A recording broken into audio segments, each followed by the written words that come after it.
പ്രഗ്നൻസിക്ക് പറ്റിയത് ഏറ്റവും സ്യൂട്ടബിൾ പറഞ്ഞാൽ ഒരു 25 ഇയേഴ്സ്, ഒരു 22 to 27 ഇയേഴ്സ് ആണ് ഏറ്റവും നല്ലൊരു ഏജ് എന്ന് പറയുന്നത്. പക്ഷേ നമുക്ക് കുറ്റം പറയാൻ പറ്റില്ല, പലരുടെയും കരിയർ എന്ന് പറയുന്നത് ഇമ്പോർട്ടൻ്റ് ആണ്. അപ്പം അത് കാരണം അവർ പലപ്പോഴും ഇത് കുറച്ച് ഡിലേ ചെയ്യിപ്പിക്കുന്നു. 30 ഇയേഴ്സ് കഴിയുമ്പോൾ നമ്മുടെ ഫെർട്ടിലിറ്റി പൊട്ടൻഷ്യൽ കുറയും. ഫെർട്ടിലിറ്റി ഒരാൾക്ക് എത്ര ശതമാനം ഫെർട്ടിലിറ്റി ചാൻസ് ഉണ്ട് അത് കുറഞ്ഞു വരും.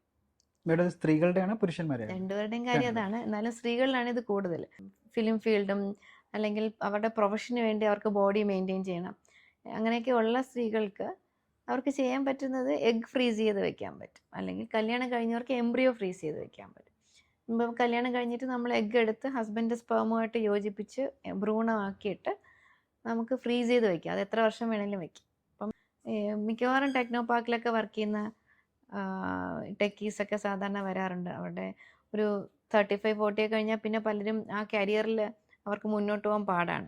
അപ്പം അത് കാരണം യങ്ങർ ഏജ് ഗ്രൂപ്പിൽ തന്നെ കല്യാണം കഴിഞ്ഞിട്ട് അവർ വന്ന് എഗ്ഗും സ്പേമും ഇവിടെ തരും. ഞങ്ങൾ എഗ്ഗ് തരുമെന്ന് പറഞ്ഞാൽ എഗ്ഗ് നമ്മൾ അനസ്തേഷ്യയിൽ കുത്തിയെടുക്കുകയാണ് ചെയ്യുന്നത് ഓവറിക്കകത്തുനിന്ന്.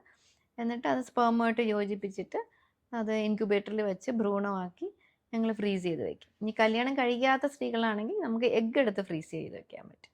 ആ എഗ്ഗ് ഫ്രീസ് ചെയ്ത് വെച്ചിട്ട് കല്യാണം കഴിഞ്ഞിട്ട് ഇപ്പം ലേറ്റ് മാരേജ് ആണ്, 35 വയസ്സിൽ കല്യാണം കഴിക്കുന്നേ ഉള്ളൂ എങ്കിൽ ആ എഗ്ഗ് എടുത്തിട്ട് നമുക്ക് സ്പേമുമായിട്ട് യോജിപ്പിച്ച് ഭ്രൂണമാക്കി. അപ്പം ഈ എഗ്ഗിൻ്റെ ക്വാളിറ്റി മോശമാവില്ല, ചെറിയ പ്രായത്തിൽ ഫ്രീസ് ചെയ്ത എഗ്ഗല്ലേ. അങ്ങനെ ചെയ്യാൻ കഴിയും. മെത്തേഡ്സ് ഉണ്ട്, പക്ഷേ എങ്കിലും if possible try to get before 20, 28 വയസ്സിന് മുമ്പ് തന്നെ കല്യാണം കഴിച്ചു കഴിഞ്ഞാൽ അതിൻ്റെതായിട്ടുള്ള ഗുണങ്ങളുണ്ട്.